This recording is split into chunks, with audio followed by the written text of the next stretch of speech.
Welcome to PM7 health. జీర్ణ సమస్యలు గుండెపోటుకు కారణం కానప్పటికీ కొన్ని జీర్ణ సంబంధిత లక్షణాలు గుండెపోటు లక్షణాలను పోలి ఉంటాయి. దీనివల్ల గందరగోళం ఏర్పడుతుంది. అంతేకాకుండా కొన్ని జీర్ణ సమస్యలు గుండె జబ్బుల ప్రమాదాన్ని పెంచుతాయి.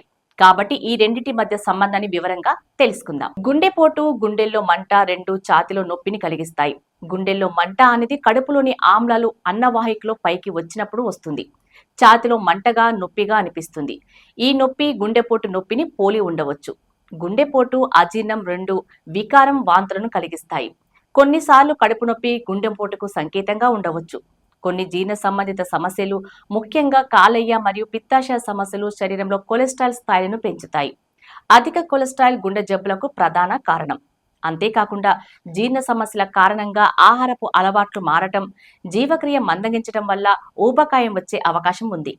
ఊబకాయం గుండెపోటు ప్రమాదాన్ని పెంచుతుంది. జీర్ణ సమస్యలు మధుమేహానికి దారితీయవచ్చు. ఇది గుండె జబ్బులకు ఒక ముఖ్యమైన ప్రమాద కారకం. జీర్ణ సమస్యలతో సంబంధం లేకుండా గుండెపోటు ముఖ్య లక్షణాలను గుర్తుంచుకోవటం చాలా కష్టం. వాటిలో ముఖ్యంగా ఛాతీలో ఒత్తిడి, బిగతు, నొప్పి లేదా మంట, చేతులు, భుజాలు, మెడ, దవడకు నొప్పి వ్యాపించటం, శ్వాస తీసుకోవటంలో ఇబ్బంది, తల తిరగటం, చెమటలు పట్టడం, వికారం, వాంతులు వంటి లక్షణాలు కనిపిస్తాయి.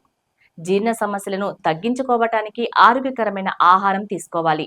ముఖ్యంగా పండ్లు, కూరగాయలు, తృణధాన్యాలు, ప్రోటీన్ అధికంగా ఉన్న ఆహారాన్ని తీసుకోవాలి. క్రమం తప్పకుండా వ్యాయామం చేయాలి. ధూమపానం, మద్యపానం మానుకోండి. ఒత్తిడిని తగ్గించుకోండి. క్రమం తప్పకుండా వ్యాయామం చేయటం.